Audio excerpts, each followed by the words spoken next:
নমস্কার, দেখছেন কলকাতা টিভি। আপনাদের সঙ্গে এই মুহূর্তে রয়েছে আমি অভিক। শুরু করছি সংবাদ সারাদিন। আর সাত সকালেই আজ শহর কলকাতাতে ভূমিকম্প অনুভূত হয়েছে।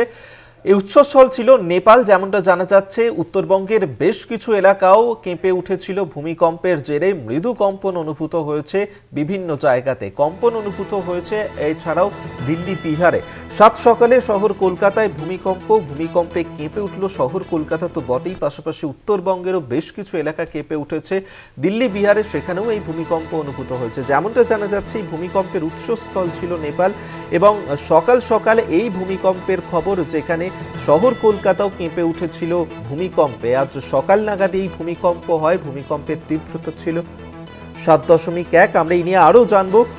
ডিজিটাল হেড অর্পণ ঘোষ এই মুহূর্তে আমাদের সঙ্গে টেলিফোনে রয়েছেন।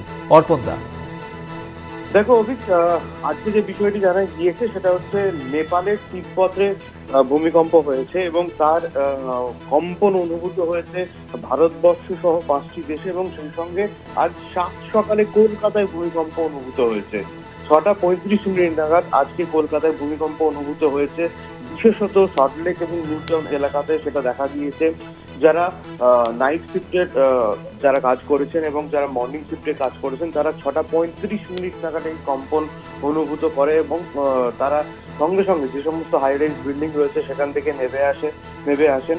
এবং সবচেয়ে বড় কথা হচ্ছে, এই যে ভূমিকম্প হয়েছে সেটা নেপালে হওয়ার কারণে তার যে পার্শ্ববর্তী দেশ রয়েছে সেখানে এই অনুভূত হয়েছে। অর্থাৎ শুধুমাত্র ভারত নয়, নেপাল, ভুটান, বাংলাদেশ এবং চীনেও কিছুটা অংশ জুড়ে এই কম্পন অনুভূত হয়েছে।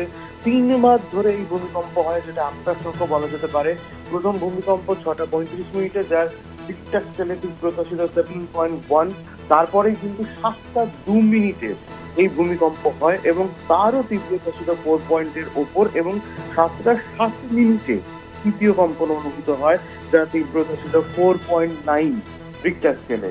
অর্থাৎ এই যে ভূমিকম্প হয়েছে সেটা কিন্তু যথেষ্ট প্রভাব পড়েছে, তবে ক্ষয়ক্ষতির আশঙ্কা এখনো পর্যন্ত পাওয়া যায়নি।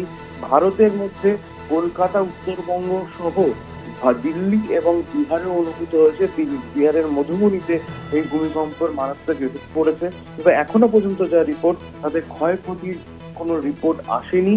যতদূর সম্ভব এই তিনবারই ভূমিকম্প অনুভূত হয়েছে এবং যারা হাই রাইজ বিল্ডিং এ ছিলেন তারা নেমে এসেছেন। খুবই ধন্যবাদ অর্পণ ঘোষ, ডিজিটাল হেড আমাদের সঙ্গে টেলিফোনে ছিল।